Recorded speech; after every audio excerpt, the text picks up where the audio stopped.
എടാ പരമുവേ, നീ അറിയോ ദേവേന്ദ്രന്റെ മകൻ കൊച്ചാപ്പിയെ? എനിക്കറിയത്തില്ല. ഞാനും അറിയത്തില്ല. പക്ഷെ ആ നാറ് വിചാരിച്ചാ പോലും ആ രൂപ കണ്ടുപിടിക്കാൻ ഒക്കത്തില്ല. പിന്നെയല്ലേ ഇൻകം ടാക്സ്. ജോണി, ഞാൻ പോന്നു. സമയം പോയി. ഞാൻ ഇന്നലെ സായിപ്പ് മേടിക്കും. എവിടെപ്പാ? സംഗതി ഒന്നും ആയിട്ടില്ല. നിനക്ക് വേണ്ടി സ്പെഷ്യൽ ഒരു സാധനം തൊട്ടടുത്ത മുറിയിലുണ്ട്. എന്ത് സാധനം? കിളി, ചെറുകിളി, നല്ല 1ാം ക്ലാസ് പൈങ്കിളി. ഏതാ സാധനം? അതൊക്കെ ഉണ്ടടാ. എന്നാ അളിയൻ പോയി ഉപ്പ് നോക്കിട്ടോ, ഞാൻ 2 പെഗ് കൂടെ അടിക്കാം. അയ്യോ, ഞാൻ ഉപ്പൊക്കെ ഒത്തിരി നോക്കിയതാ. പാകത്തിന് ഉപ്പ്, പാകത്തിന് മുളക്, പാകത്തിന് മസാല, പിന്നെ ലേശം മധുരവും. ആനക്ക് അവനെ പുറത്തുനിന്ന് പൂട്ടിയിരിക്കുക. തൊട്ടടുത്ത മുറിയെ നീ തുറന്നും കേറിക്കൊണ്ടാ മതി. ശരി. പിന്നെ അളിയാ, ഒരു മയത്തിനൊക്കെ വേണം. പിന്നെ നിന്റെ കിളിയല്ലടാ. എന്റെ കിളിക്ക് കുഴപ്പമൊന്നും വരത്തല്ലേ?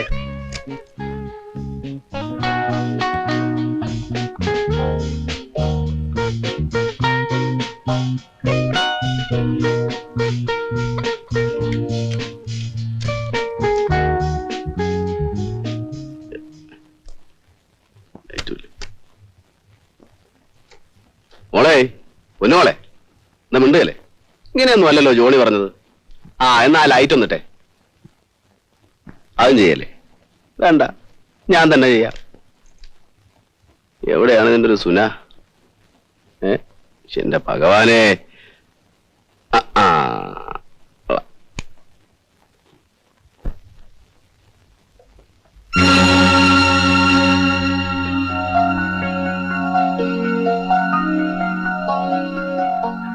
കുഞ്ഞെ,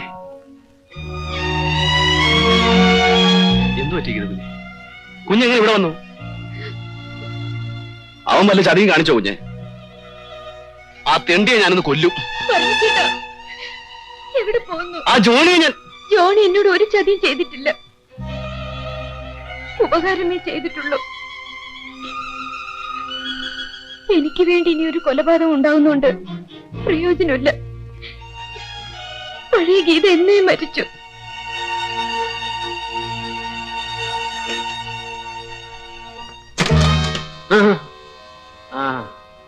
നീ ആയിരുന്നു ഇത്ര പെട്ടെന്ന് കഴിഞ്ഞോടാളിയാ?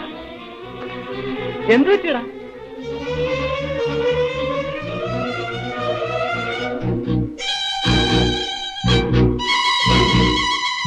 എന്ത് പറ്റിയടാ?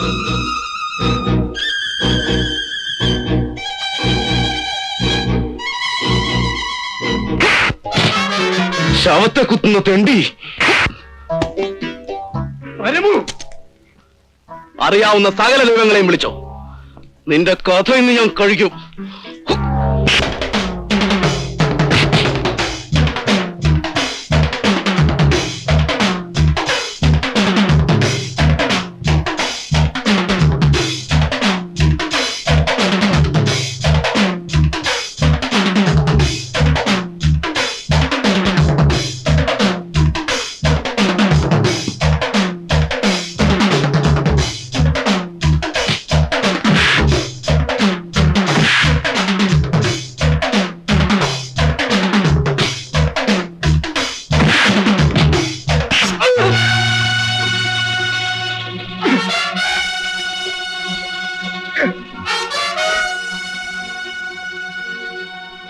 എന്തടാ മടിച്ചു വെക്കുന്നത്?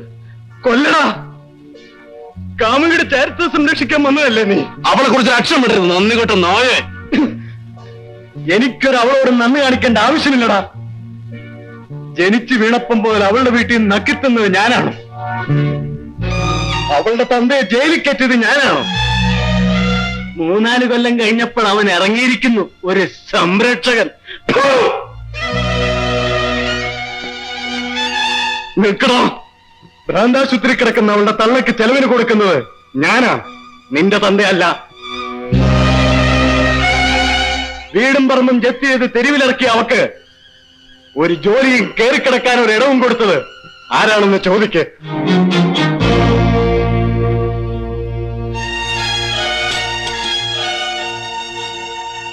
ഞാനൊരു ബിസിനസ്സുകാരനാണടാ. കാശ് കൊടുത്തെങ്കിൽ അത് മുതലാക്കാനും എനിക്കറിയാം. നിന്നെ ഞാൻ വെറുതെ വിടില്ലടാ.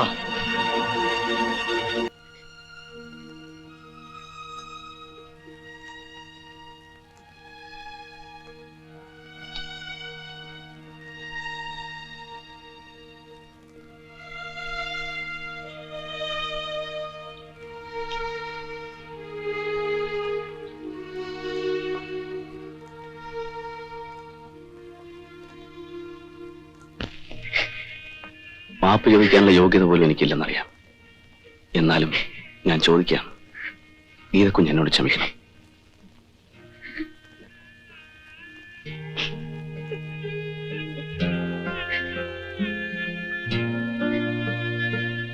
കുഞ്ഞിത് വെച്ചോളൂ. പഴയ പരമ തന്നാ കുഞ്ഞ് വാങ്ങുമെന്ന് എനിക്കറിയാം. ഈ കയ്യിൽ നിന്ന് ഞാൻ ഒത്തിരി വാങ്ങിച്ചിട്ടുള്ളതല്ലേ.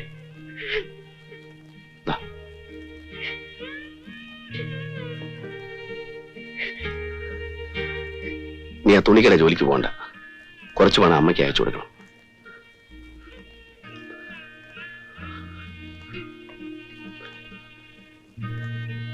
ഇനി അവന്റെ വീട്ടിൽ കുഞ്ഞ് താമസിക്കണ്ട. ഞാൻ കുഞ്ഞിനെ ഏതെങ്കിലും ഹോസ്റ്റലിൽ കൊണ്ടുവന്നാക്കാം.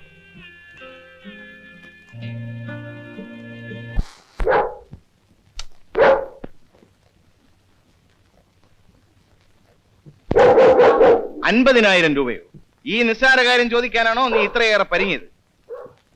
ആട്ടെ, നിനക്കെന്തിനാ പണം? നാട്ടിൽ ഇത്തിരി സ്ഥലമുള്ളത് പണയത്തില. പലിശ കൂടി അതിൽ ഏലത്തി പോകാൻ 1 കോടിയും കൊണ്ടല്ലേ നീ പോയത്? അതിൽ നിന്ന് എടുക്കാമായിരുന്നില്ലേ? അത്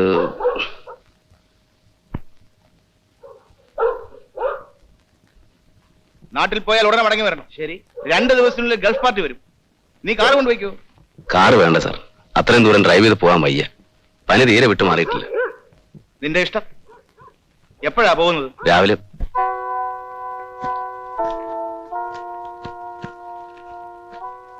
എന്തിനാ ഇപ്പൊ നാട്ടിൽ പോകുന്നത്? സ്ഥലം ലേലത്തിൽ പോയെന്നല്ലേ എന്നോട് പറഞ്ഞത്? കാലണ കയ്യിലില്ലാത്ത കാലത്ത് ലേലത്തിൽ പോകുന്നതും പോവാത്ത ഒരുപോലല്ലേ.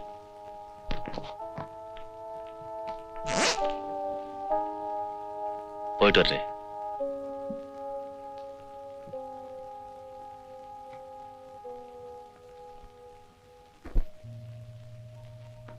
ഇത് ഒരുപാട് കാശുണ്ടല്ലോ. ഒരുപാടൊന്നുമില്ല, 50,000 രൂപയുള്ളൂ. ഇനി കുഞ്ഞിന്റെ വിവാഹം നടത്തി തരേണ്ടത് എന്റെ കടമയാണ്. എന്റെ അതെ, എത്ര ആഘോഷമായിട്ട് നടത്തേണ്ടതായിരുന്നു കുഞ്ഞിന്റെ അച്ഛനുണ്ടായിരുന്നു. ശരിയാണ്. ജയിലിൽ കിടക്കുമ്പോഴും അച്ഛന്റെ വലിയൊരു ആഗ്രഹമായിരുന്നു എന്റെ വിവാഹത്തിൽ പങ്കുകൊള്ളണമെന്ന്. ജയിൽ സൂപ്രണ്ടിനോട് എന്നും കെഞ്ചുമായിരുന്നു പരോളിൽ വിടാൻ. മോഹന്റെ അച്ഛനൊരു മര്യാദ കാണിച്ചു.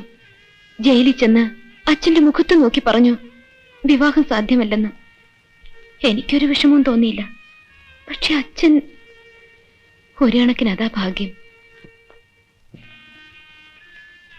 ഉറങ്ങിക്കിടക്കുമ്പോ ആരെയും ബുദ്ധിമുട്ടിക്കാതെ അച്ഛനാ ഭാഗ്യം അർഹിക്കുന്നുണ്ടാവില്ല. ഓ, അമ്മയോ? ഭ്രാന്താശുപത്രിക്കുള്ളിൽ ഇങ്ങനെയുള്ള വികാരങ്ങളൊന്നും കടന്നു ചെല്ലാറില്ലല്ലോ. അച്ഛൻ മരിച്ചതറിഞ്ഞിട്ടും അമ്മ ഒന്നും പറഞ്ഞില്ല. ജോലി കളഞ്ഞു. ഇനി അല്പം സോഷ്യൽ സർവീസ് ആകാമെന്ന് വെച്ചു അല്ലേ? കുഞ്ഞേ, 50,000 രൂപ പോയാലെന്ത്?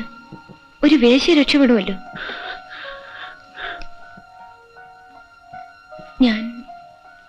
ഞാനൊന്നും മനസ്സിൽ വെച്ച് പറഞ്ഞതല്ല. ഈ പണം കൊണ്ട് ചിലപ്പോ ഒരു ചെറുപ്പക്കാരന് വാങ്ങാൻ കഴിഞ്ഞേക്കും. ഇത്രയും കാശ് കൊടുക്കുന്നതല്ലേ. സെക്കൻഡ് ഹാൻഡ് ആണെന്ന് അറിഞ്ഞാലും വാങ്ങാൻ ആള് കാണും. അതിലും ഭേദമില്ല പരമച്ചേട്ടാ, ജോണി. സമയം ഒരുപാട് വൈകി. ഞാൻ പോട്ടെ. ഇനി എന്നെ കാണാൻ വരരുത്. ഗീതക്കുഞ്ഞേ,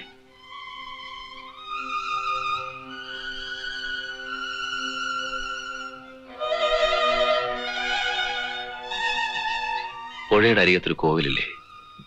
ഉണ്ട്. ഞാൻ പറയുന്നത് തെറ്റാണെങ്കിൽ കുഞ്ഞ് ക്ഷമിക്കണം. നാളെ രാവിലെ ആ കോവിൽ വരാമോ? കുഞ്ഞിനിഷ്ടമാണെങ്കിൽ നമുക്ക്.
ഇക്കാര്യത്തിൽ എടുത്തുചാടിയൊന്നും ചെയ്യാതിരിക്കുന്നതാണ് ബുദ്ധി.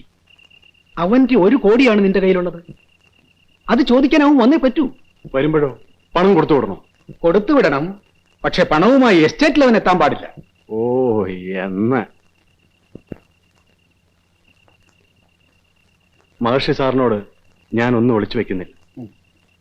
ഞാനും പരമവും വളരെ അടുത്ത് കഴിഞ്ഞവരാണ്, വളരെ അടുത്ത്. അത്ര പെട്ടെന്ന് പൊട്ടിച്ചെറിയാൻ കഴിയാത്ത പല പഴയ കിടപ്പാടുകളുമുണ്ട്. പക്ഷേ ഇന്നെന്റെ ഏറ്റവും വലിയ ശത്രു അവനാണ്. സാറേ, എന്റെ കയ്യിൽ പണമുണ്ടെന്നേ ഉള്ളൂ. മനസമാധാനത്തോടെ ഒരു രാത്രി ഉറങ്ങിയിട്ട് നാളുകൾ എത്രയായെന്ന് അറിയാമോ?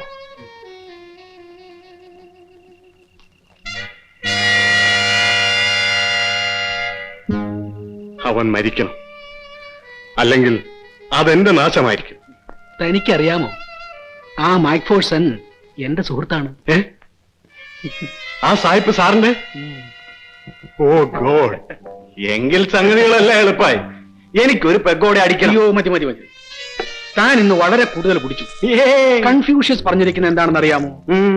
കുടിക്കുന്നത് കൊണ്ട് കുഴപ്പമില്ല, പക്ഷെ ബോധം മറയുന്നവരെ ആകരുതെന്ന്. ഏത് കൺഫ്യൂഷൻസാ മഹർഷി സാറേ? കാവിൽ ജോണിയുടെ കപ്പാസിറ്റിയെ കുറിച്ച് അയാൾക്ക് എന്തറിയാം? ഒരൊറ്റ ഭരണി ചാരായമായിരുന്നു എന്റെ മുത്തപ്പൻ. അതാണ് കാവിൽ ലോനയുടെ ബേസിക് സ്റ്റാൻഡേർഡ്.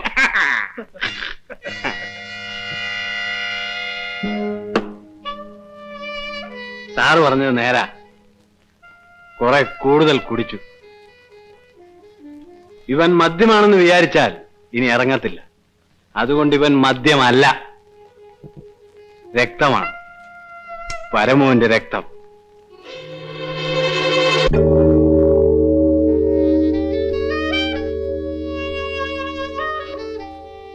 നിന്നോട് അവൻ ഒന്നും പറഞ്ഞില്ലേ? ഇവിടെ പറഞ്ഞതൊക്കെ തന്നെയാ എന്നോടും പറഞ്ഞത്. കുറച്ചു നാളായി ഞാൻ എന്തു ചോദിച്ചാലും എന്നോട് ദേഷ്യപ്പെടുമായിരുന്നു.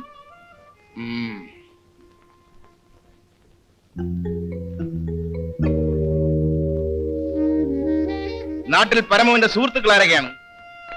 അങ്ങനെ പറയത്തക്ക കൂട്ടുകാരാരുമില്ല. വല്ലപ്പോഴും ഒക്കെ നാട്ടിൽ വന്നോണ്ടിരുന്നത്. അധികകാലം തങ്ങാറുമില്ലായിരുന്നു. ആ പെട്ടി നിന്റെ വീട്ടിൽ ഏൽപ്പിക്കുന്നല്ലേ പറഞ്ഞത്? അതെ.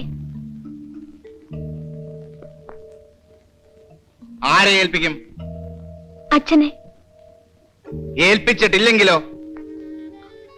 ഞാൻ പോയി അന്വേഷിക്കാം സാർ. വേണ്ട, നിന്നെ ഇപ്പോൾ അങ്ങനെ ബുദ്ധിമുട്ടിക്കുന്നത് ശരിയല്ല. നിന്റെ നാട്ടിൽ എനിക്കൊരു സുഹൃത്തുണ്ട്, മഹർഷി മാത്യൂസ്. ഒന്ന് ഫോൺ ചെയ്താൽ മതി, 1 മണിക്കൂറിനകം അയാൾ വിവരം പറയും. കൂടുതൽ ആൾക്കാർ അറിയണ്ടെന്ന് കരുതി ഇത്രയും നാൾ ഞാൻ ക്ഷമിച്ചു. But today is the 10th day.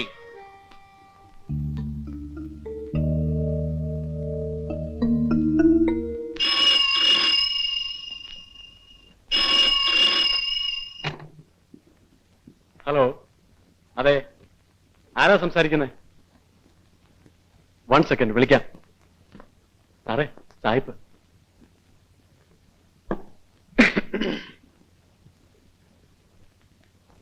Hello, മഹർഷിയല്ലേ? ആ, ഇത് ഞാനാ, McPherson. Of course, after a very long period.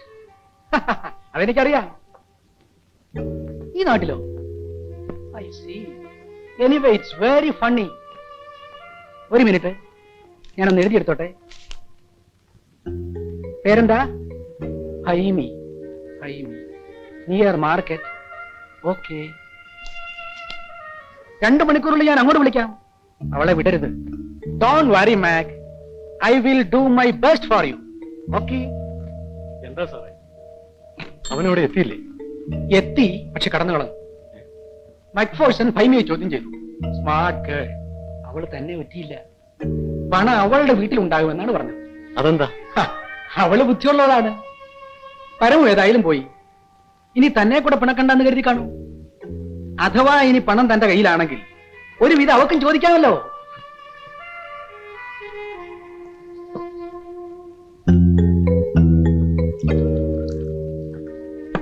അവൻ ഗീതയും കൊണ്ട് കടന്നു കാണും.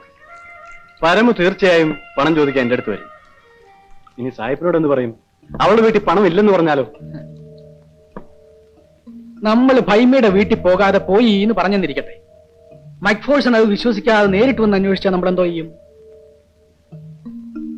ഭൈമിക്ക് 2 തല്ല് കൊടുക്കുമ്പോ ഭൈമി ചിലപ്പോ തന്റെ പേര് പറഞ്ഞെന്നിരിക്കും. അയാൾ തീർച്ചയായും നമ്മളെ സംശയിക്കും. ഈ അവസരത്തിൽ അയാൾ കൂടെ ശത്രുവാകുന്നത് നല്ലതല്ല. പിന്നെ എന്ത് ചെയ്യും? അവളുടെ അച്ഛനെ വിളിച്ചു നിർത്തി ചോദിക്കാം, ഇവിടെ പരമു ഒരു പെട്ടി കൊണ്ടുവന്നിരുന്നോന്ന്. ഭാഗ്യത്തിന് പരമു വന്ന് താനും ഞാനും ഗീതയും അല്ലാതെ ഒരു കുഞ്ഞു നാട്ടിൽ അറിഞ്ഞിട്ടില്ല. അത് കൊള്ളാം. എന്നാ നമുക്ക് ഇറങ്ങാം സാറേ. ഉം. നേരം കളയണ്ട. സായിപ്പ് നമ്മുടെ ഫോണിന് വേണ്ടി കാത്തിരിക്കുന്നുണ്ട്.